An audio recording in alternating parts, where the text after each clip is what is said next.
Ассалаумағалейкум достар, сіздермен бірге Music Алматы каналы және мен Шерғали Айбек. Достар, бүгінгі біздің сабақ укулеленің настройкасына арналады. Достар, укулеле аспабының настройкасын дұрыс істеп үйренгіңіз келсе, видеоны толықтай көруіңізді сұраймын. Укулеленің настройкасы жалпы оңай, оны екі түрмен настройт етуге болады. Біріншісі төнер арқылы, екіншісі талант арқылы. Талант дегенде енді слухпен ғой. То есть есту арқылы. Бірінші способқа көшейік. Бірінші способ, ол үшін сізге сотка керек болады. Төнер дегенде қазір 22-ші ғасыр, қазір 22-ші ғасыр, 21-ші ғасыр бәрі дамыған, ешкім мындай төнерлер ұстамайды. Аспаптардың үстіне барлық нәрсе неде бар, смартфондарда бар. Сонымен соткаңызды аламыз, ұялы телефонды. iPhone болса App Store'дан, Android устройствосы болса сізде, онда Play Market'тен қарайсыз. Енді гитарный тюнер деген приложениені ашамыз. Гитарный тюнерді ашқаннан кейін настройка инструмента, оны пропустить дейміз. Мына жерде өзіміздің аспабымызды дейміз. Қараңыз, мына гитара, 6 струналы, 7 струналы гитаралар тұр. Мысалы, бас гитара, скрипка, бұл жерде бәрі бар. Тек қана гитара ғана емес та. Осы жерде укулеле деген таңдаймыз. Мінекей укулеле деген тұр. Доступ хорошо, разрешить. Так, бізге бұл керек емес. X-ті басамыз. Енді мінекей укулеленің өзінің, біздің укулеленің басы шықты. А деген ол бірінші струна, Е деген екінші струна, С деген үшінші және G деген төртінші струна. Жалпы айтқанда дәл мына гитараның несі ғой, еще цветі де қоңыр екен. Енді бүйтеміз. А дегенді басамыз. Так, ясно. А дегенді басамыз, мінекей. Ортада көріп тұрғаныңыздай дауыс шығарып тұр. Енді құлақты бұраймыз. Тақап тұрып. Бірінші струна. Біздің бірінші струна басқаша шығып тұр. Және аяқтап поднятие дейді. То есть біз бұрап сәл көтереміз бұрауын.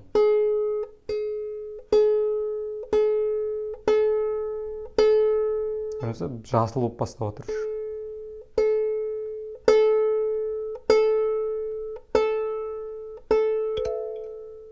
Ортасына дейін апарамыз.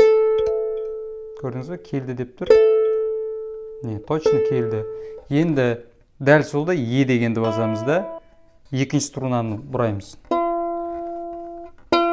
Аслап дейді, значит босатамыз. Жаймен босатамыз.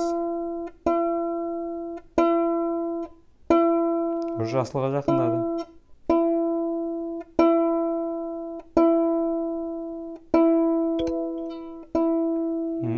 Екінші струнамызда бізде келді. Енді S дегенді басамыз, үшінші струнаны көреміз. Үшінші струнаны да босату керек екен.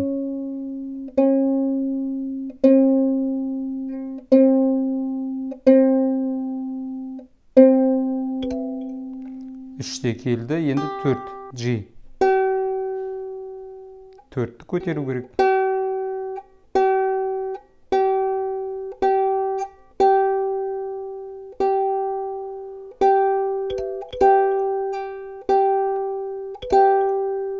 Так, мінекей сәл жетпей тұр. Вот, енді келді. Енді достар, бұл келді деп есептемейміз. Өйткені гитарада, гитара деген қалай айтты. Өйткені укулеледе струналары нейлоновый болғандықтан ол түсіп кете беруі мүмкін. Сондықтан тағы бір қайталаймыз. Бірді басамыз. Жоқ, жылжымапты, бір орында тұр. Екіншісін көреміз. Екіншісі де өз орында тұр. 3. 3-те тұр, және 4. 4-те орында тұр. Енді неке. Настройкасын толықтай келтірдік, достар. Не үшін мен сізге қайталап не істедім? Қайталап тексерейік деп айттым. Өйткені біріншіден кемейді, ең бірінші настройкасы дегенде.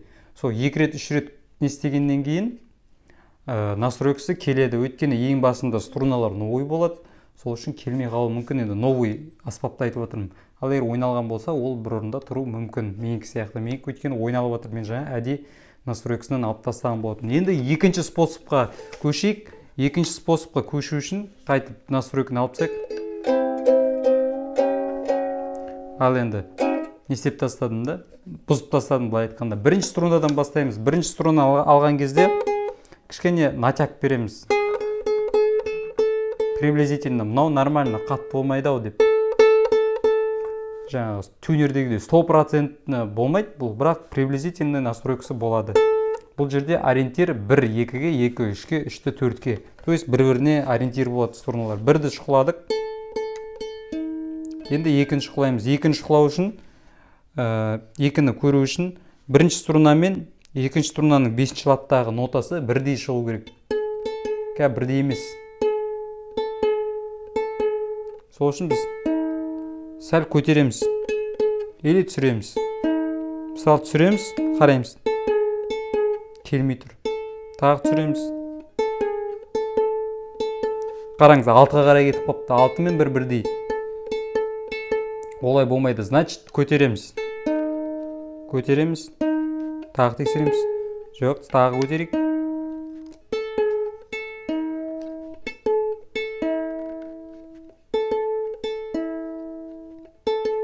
Не, более-менее келіп тұр. Осылай тексереміз. Егер шықпай жатса, басқа соседний латтармен қарап көріңіз, сояққа кетіп қалған жоқ па. Значит, екіні келтіру үшін біз бірмен бірге ориентир ұстаймыз. Енді үшінші струннан келтіру үшін біз төртінші латмен тексереміз. Қараңыз, төртінші латта емес, бірде болып бізде үшінші латта шығып тұр. Ол үшін біз үшінші струннан босатамыз. Тағы тексереміз. Тағы сәл босатамыз. Тағы сәл босатып жіберейік. Вот, міне келді. Үш струнамыз почти келді. Енді төртінші струна. Төртінші струнаны бірақ алу үшін бізге екінші струна керек болды. Екінші струнаның үшінші лат. Осындай звук шығу керек. Бұда енді нағыз слух керек төртінші струнаны келтіру үшін, өйткені мына звукты іздейміз. Вот, мына ұқсайды. И бірге ойнаймыз. Қараңыз, бір звук шығып тұр. Сонда бұл толықтай келді деген сөз. Тағы да бір тексеріп шығамыз. Не келді?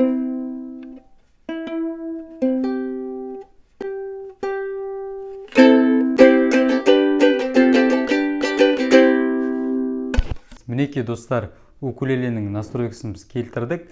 Жалпы настройкасын істеу өте қиын емес, оңай. Енді бар болғаны приложение арқылы жасасаңыз өзіңізге қиын болмайды. Ал слухпен енді әркім өзіне, біреу слухпен ыңғайлы десе, біреу слухпен істей берсе ода. Маған лично без разницы, мен өзім енді музыкант болғандықтан өзім тюнерге көп қарамаймын, слухпен келтіріп ойнай беремін.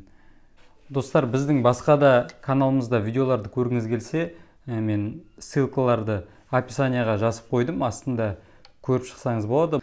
Жалпы укулеле настроить еткеннен кейін укулелені ойнаңыз келеді. Бізде бірінші сабақ бар укулелеге арналған, және тағы да сабақтар болады, бұйыртса түсіреміз.